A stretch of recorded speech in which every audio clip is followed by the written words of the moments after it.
Hello everyone, welcome to my YouTube channel. This is Enoch's tutorials. Don't forget to like, subscribe and also share to whom you may concern after watching so you can receive every bit of update from this channel. In today's lesson we are going to look at protein synthesis, that is how genes are expressed as proteins in the living system. So when we say proteins are basically made of amino acids and they make up of all the living material. So in a human system we can get the hairs and the nails, which are made of proteins. We have the blood tissue, which is made of proteins. We can have the muscle cells and the muscle tissues, which are made of proteins. We can have brain cells too, which are made of proteins, and the nerves. Some proteins are also enzymes that speed up the rate of a chemical reaction. Some proteins are also cellular messengers. Now, some proteins are also antibiotics or antibodies, that boost the immune system of our system so that you can fight against diseases. And some proteins also act as cellular constructors, or they help in cell construction. So proteins are just made of amino acids, and there are approximately 20 known amino acids in a living system. We have more than 20, but the ones that form part of a living protein or a functional protein are 20. So you can have more than 20 amino acids, but these 20 known ones are the ones which form part of a functional protein. Now we say a functional protein is a protein that can catalyze, or let's say that can have a particular function in a living system. Now these amino acid sequences combine in different ways to form different proteins. So how amino acids are combined is responsible, is specific to a particular protein. So when you take two proteins, they all differ in their amino acid combination as well as composition, and this is what brings about variations in different types of proteins. So as seen here, proteins are just made of chains of amino acids. So let's say if this was amino acids, we can have millions of amino acids or chains that can elongate to form a particular functional protein. So if a protein molecule, we can say it is made of several amino acid residues that link up to synthesize a particular functional protein. So proteins are made up, or they are made by the ribosomes in a cell. The ribosomes is a cell organelle which can exist in two forms in the cytoplasm. They can just be free in the cytoplasm, or they can be bounded to the surface of the endoplasmic reticulum. Now the ones on the surface of the endoplasmic reticulum forms the rough endoplasmic reticulum, and the ones that are found freely in the cytoplasm can all aid in protein synthesis. Now these forms can all help in protein synthesis because the ribosomes is the main site of a protein synthesis. So when you talk of a protein synthetic site, we are making reference to the ribosomes in the cytoplasm, or that are bound to the surface of the endoplasmic reticulum. So as a function, protein plays several roles in a living system. They help to fight against diseases. They help in building our body tissues. Some proteins act as enzymes to speed up the rate of a chemical reaction, and they also form part of all the cell membrane. So a cell membrane which helps the cell to exit, or let's say allow substance to move in and out, are made up of proteins. So now let's come to protein synthesis proper, which is the main important, or is the core aim of this video. So we have about 3 different steps when it comes to protein synthesis. So for protein to be synthesized, we have what we call the DNA replication, which is the first part. We have the transcription, which is the second part, then the translation. So we're going to take these steps one by one and go into details how they play or how they function or contribute in protein synthesis. So the field of molecular biology that deals with protein synthesis is what we call the central dogma. So when we talk of central dogma, it's just the study of the stages that is involved in protein synthesis. So starting from the DNA replication, continuing from transcription, then the translation. These 3 steps form the central dogma, and they all help in protein synthesis. Basically, proteins are synthesized starting from the nucleus. The nucleus is made of genes. When you talk of genes, the genes are just the regions on the DNA that code for particular protein. So whatever protein to be synthesized, you must get an information that it codes, or that gives us how we can align the amino acid. That information comes from the DNA that is found in the nucleus of a cell. So let's look at the steps from protein synthesis First, a DNA molecule is converted to an RNA, so basically a messenger RNA. We have three types of RNA molecule. We have the messenger RNA, we have the transfer RNA, and we have the ribosomal RNA. All these ones have different role they play when it comes to protein synthesis. So for protein to be synthesized, first, an RNA molecule is converted to, DNA is converted to an RNA. Then this RNA is now converted to a protein molecule. Now, before the protein will reflect as a trait in a living system. So this DNA, as we said, is found in the nucleus and it is being converted to an RNA molecule. This process is called transcription. So first, an information on a DNA molecule is being changed to an RNA molecule, and this occurs in the nucleus through the process of transcription. So let's say if this is our DNA molecule, here we assume this region, this particular region, is the region that contains the information. Now, the information we make reference here is the sequence of nucleotides that is required for the protein synthesis. And that sequence of nucleotide that codes for a particular protein is what we call a gene or nucleus. So let's say if I want a particular protein, that information on the DNA that helps to reach that particular protein is first transcribed into an RNA form before this information moves out of the nucleus to the cytoplasm for me to align the amino acids on them. So for transcription, first information on the DNA is now changed to an RNA molecule. Then this RNA is now moved to the cytoplasm before these amino acids are now joined to form the particular chain of polypeptide, which then folds to form the protein molecule. Now let's get into details. So let's look at this diagram. What happens is, if we have this nucleus is made of DNA molecule, and this DNA molecule is made of what you call a code of life. And this code of life is just the gene that is essential for a particular protein to be synthesized. Now, this DNA, the information on this DNA is being copied on an RNA molecule. And that RNA molecule is called a messenger RNA, which now moves out of the nucleus to the cytoplasm. So when it comes to the cytoplasm, now here it's come and bound to the ribosome. The ribosome here will just position the messenger RNA in the cytoplasm. Then the transfer RNA will bring a series of amino acids and align it on the messenger RNA for us to get the required protein. Now, in the first step of transcription, what happens is there is a copying of a genetic information from a DNA to an RNA molecule, and this is called a transcription. So why do you have to have transcription occurring before even protein to be synthesized? This is because the DNA has the genetic code for a protein that needs to be made. So DNA has genetic code. So this genetic code, you see, is the gene, the segment, or let's say the sequence of nucleotides on the DNA that code for a particular protein is what we call the genetic code, or let's say the gene. But proteins are made by the ribosome. So since the ribosomes are found in the nucleus, we must copy that sequence of gene on the DNA, then now come and align it on the surface of the ribosome for it to be synthesized. So the right transcription is important because in protein synthesis, the ribosome helps in protein synthesis, but this one is found outside the nucleus in the cytoplasm. So then you have to copy the information that we need to synthesize protein from the nucleus to the cytoplasm for the protein to be synthesized. And that's what we call transcription. Now the DNA is too large to leave the nucleus. So these are the two main reasons why there is a need for us to transcribe the segment of the DNA that codes for a particular protein. One, the DNA is too large to move out of the nucleus into the cytoplasm.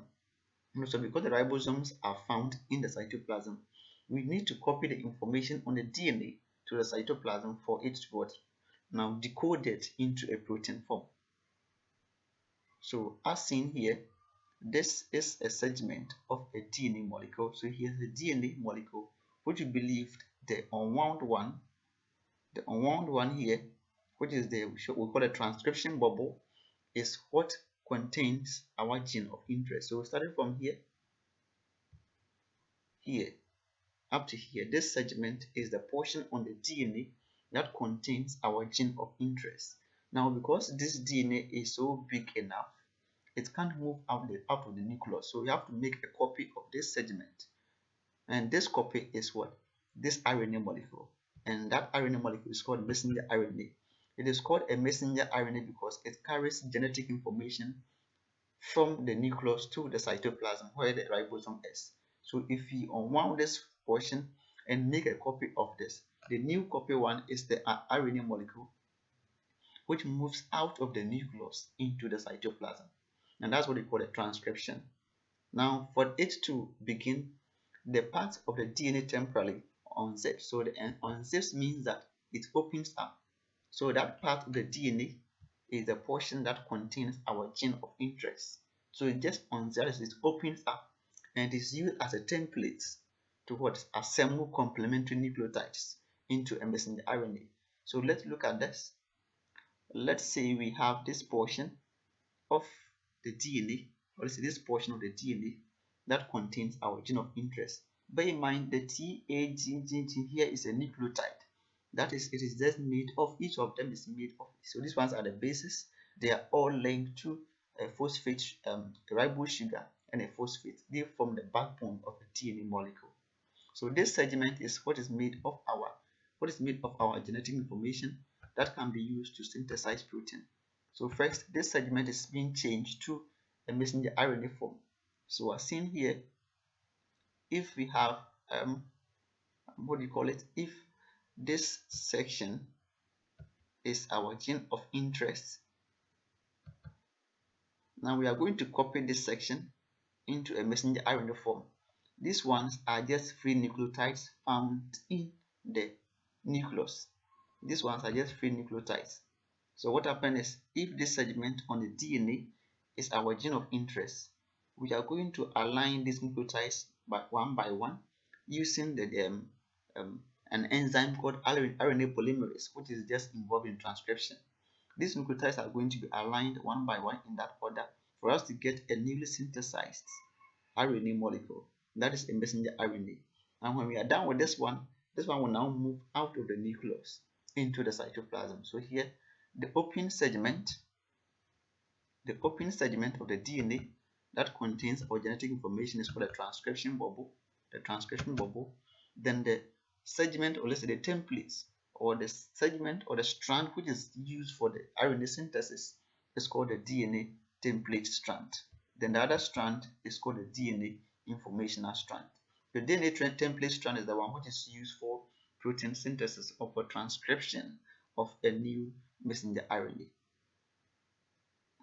Now what happens is, when we are done with the messenger RNA synthesis in the nucleus, it then goes through the pores of the nucleus with the DNA codes and attaches to the ribosome. So here, if you look at this diagram, if this one is a nucleus, there is always a pores in the nucleus we call it nuclear pore, which is large enough to enable the messenger RNA to flow out. So after transcription, the messenger RNA will now move out of the nucleus to the cytoplasm. Now when it goes in there, to go and just attach the surface of the ribosome. So as seen here, this complex is a ribosome. It's a ribosome molecule. Then this black something here is the messenger RNA. That is made of our copied gene. Now let's look at something here. These ones here shown here are the amino acids. The amino acids which come from the cytoplasm and come and align, or let's say align themselves on the surface of the messenger RNA bound to the surface of the ribosome. Now let's look at something here. After transcription, there is always triplets of bases found on the surface of the messenger RNA. So the reason why we see a transcription or a messenger RNA carries a genetic information is that it is just made of triplets of bases, and these triplets of bases on the surface of messenger RNA, each of them codes for a particular amino acids, and these are what we call the codons. So the codons are just the triplets of the bases found on the surface of the messenger RNA. Now each of these codons are complementary to a particular amino acid found in the cytoplasm. So there is what we call a transfer RNA, which is made of an anticodon. And this anticodon, each amino acid has its own anticodon, or let's say it has its own codons, that has a complementary anticodon bound to the transfer RNA. So these codons on the surface of the messenger RNA are the need for us to have the transcription occurring in the cytoplasm. So if we have this triplet of bases aligned on the surface of the messenger RNA as shown here, then there is a need for us to align the amino acids in that sequence based on the complementarity of the anticodons found on the surface or say bound to the transfer RNA. Let's look at something here.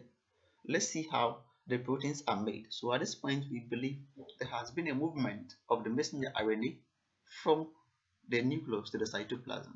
So if the messenger RNA moves out of the nucleus to the cytoplasm, now there is a need for us to align the amino acids to get the particular required proteins. So the second step of protein synthesis after transcription is called the translation. The translation is aided by the transfer RNA. The transcription leads to messenger RNA. The translation is aided by the transfer RNA and the ribosomal RNA. Now, the ribosomal RNA is the RNA type which is bound to the ribosome that helps in protein synthesis. So, for the second step, there is a need for us to decode the messenger RNA into proteins, called a translation. So, this decoding stands for the fact that the codons on the surface of the messenger RNA are being linked to their respective amino acids. So the transfer RNA just transfers the amino acids from the cytoplasm to the ribosome. So this sequence here is the messenger RNA that comes from the nucleus. Then this complex, this colored complex here is the ribosomes that link up or position the messenger RNA. Then on the surface of the messenger RNA are what we call codons, which are triplets of bases that codes for a particular amino acid. So each particular amino acid has a corresponding codon on a messenger RNA, and it has its complementary anticodon for its transfer RNA that brings it from the cytoplasm. So here, this amino acid will move, or this transfer RNA will carry its amino acid and come and align it here first. So here, this lysine has this codon. The codon of lysine is AAA, which is just 3 nucleotides made of adenine. So its corresponding anticodon on the surface of the transfer RNA is UUU. So this transfer RNA will bring lysine from nowhere in the cytoplasm and come and align it to the surface of the messenger RNA. So with this transfer RNA, each of them has its own corresponding anticodons that code for a particular, or that decodes a particular codon on the surface of the messenger RNA. So they all come and align to form a chain of protein. Now, as this one comes, then it will leave. Then this ribosome will move to the next codon, and the next one will come a link up. It will leave. Then the next ribosome will come in that order. So that process is called translocation, which involves the shifting of the ribosome from one particular codon to another codon. So these amino acids that we eat or we get, or these free amino acids that come from the cell as shown here, are the ones that we get from digestion. So when we eat, the foods we eat contains proteins. These proteins are broken down into free amino acids, and these free amino acids are what is reassembled on the surface of the messenger RNA for proteins to be synthesized. So the food we eat, being it bread, being it even a drug, being a meat, or any other thing, rice or everything, these ones are rich in amino acids. And after protein digestion, proteins are broken down into amino acids, and these amino acids are being absorbed into the bloodstream, of which some of them are incorporated into the cells. So in the cells, these free amino acids are going to be carried by the transfer RNA to the messenger RNA, where they are needed for protein synthesis. So let's look at something here. There is a series of 3 adjacent bases in a messenger RNA molecule that codes for a specific amino acid. So on a messenger RNA, there are always series of 3 adjacent nitrogenous bases. Each of them codes for a particular amino acid. Now, these triplets of bases that code for a particular amino acid are what we call the codons. So the codons are the triplets of bases on the surface of the messenger RNA that codes for a particular amino acid. At the same time, Each transfer RNA has 3 nucleotides that are complementary to every codon on the surface of the messenger RNA, as we said earlier. So every transfer RNA has 3 bases that are also called anticodons, and they code, or they are complementary to the bases on the surface of the messenger RNA. So the codons are found on the surface of the messenger RNA, whereas the anticodons are found on the surface of the transfer RNA. So each transfer RNA, as seen here, so each transfer RNA codes for a different amino acid. So bear in mind, you say each transfer RNA codes for different amino acid. It means that every amino acid will have its respective transfer RNA, because every transfer RNA has its own anticodon that is complementary to the codons which codes for the amino acids that are in nature. So if this is a transfer RNA, we have this section which is called acceptor stem that accepts the amino acids. We have this section, that is the anticodon region, which is complementary to a codon for a particular amino acids. Now these codons or these anticodons are what we form genetic codes in nature, and we have about 64 genetic codes. And each of these triplets of these have their own functions. Some of them code for different amino acids. Some of them start the process of transcription, or let's say translation, and some of them also end the process. We can have more than one codons coding for one particular amino acid. You can have more than one codons coding for a particular amino acid. That's why we have more codons than amino acids in nature.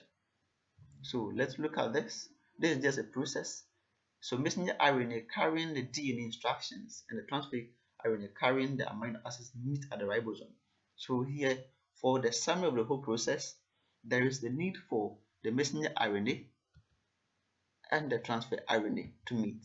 The two of them all meet at the ribosome. So as seen here, as the messenger RNA comes, it will come and align at the ribosomes. The transfer RNA here will bring its respective amino acids from the cytoplasm to the ribosome for the proteins to be synthesized.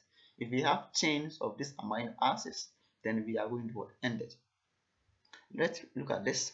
The messenger RNA then enters the cytoplasm and attaches to the ribosome. That is after transcription. That is for the first one. The messenger RNA is transcribed in the nucleus, as we said earlier. Then it enters the cytoplasm and attaches the ribosome.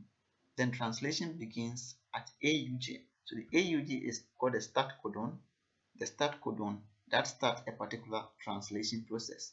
And each transfer RNA has its anticodon, whose bases are complementary to the codon on the messenger RNA strand.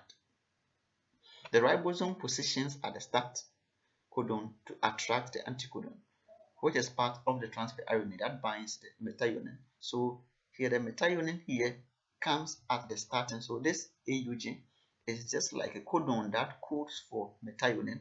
So the starting codon always codes for methionine. So it just binds this one at the starting point. Then the ribosome will hold it at the position. Then the ribosome also binds the next codon and its anticodon in that order. So each of these one will come. So this is a start codon AUG. It will come and accept this anticodon from its corresponding transfer RNA. Then we form our first linkage between the codon and anticodon. Then we start the proper alignment. So this is the starting codon, so which may cleave off after transcription if it is not part of the required proteins. So amino acids are joined together to make a protein. Then the ribosomes joins the two amino acids together. So as seen here, this is a summary. After the alignment, the ribosome will join the two amino acids together on top. Let's see here. This amino acid was brought by different transfer RNA by this one too, in that order. So in this, here's where we form the peptide bond that joins the amino acid to form protein. And the peptide bond is formed by the ribosome. So if you get a polymer of the amino acid, it will exist as protein, then cleave off. Now let's look at this statement here. The process continues until the ribosome reaches one of its 3 stop codons. So it means you have 3 main stop codons. If you want a particular protein, the translation will continue through and we will get to where there's a stop codon. Now when you get a stop codon, then there's need for us to stop the process, because it's a stop codon that stops the protein. Now, by then, you might have gotten what a polypeptide, and a polypeptide is just a chain of amino acid which can then fold to form what? A protein. A protein. Thanks very much for watching. This is Enoch Tutorials. Don't forget to like, subscribe, and share to whom it may concern so you can receive every bit of update from this channel. Thank you.